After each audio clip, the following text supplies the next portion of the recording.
KCR کی ریاست تلنگانہ کی عوام کو سنکرانتی کی مبارکباد۔ صدر BRS و سابق چیف منسٹر کے چندرشیکھر راؤ KCR نے ریاست کی عوام کو مکر سنکرانتی کی مبارکباد پیش کی۔ انہوں نے کہا کہ یہ تہوار کسانوں اور زراعت سے وابستہ تہواروں میں خاص اہمیت رکھتا ہے۔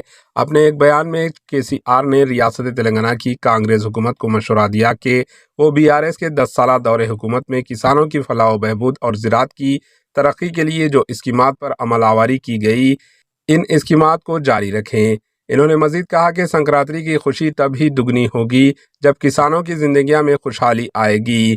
BRS دور حکومت نے اپنے 10 سالہ دور اقتدار میں کسانوں کی فلاح و بہبود اور زراعت کی ترقی کے لیے کئی اقدامات کیے ہیں۔ ان اقدامات کی بدولت زرعی سرگرمیاں تلنگانہ میں ایک تہوار کی شکل اختیار کر چکی ہے۔ سابق چیف منسٹر KCR نے کہا کہ سنکرانتی تہوار 3 دن تک منایا جاتا ہے، جس میں بوگی، مکر سنکرانتی اور کنم شامل ہے۔ یہ تہوار دہائی ثقافت اور زراعت کی خوشحالی کا ظاہر کرتا ہے۔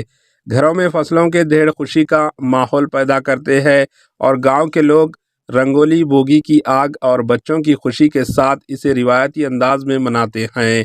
KCR نے کہا کہ نئے ریاست تلنگانہ میں کسانوں کی زندگی بہتر بنانے کے لیے BRS حکومت نے متعدد اسکیمات نافذ کیے۔ Bureau report AHN news.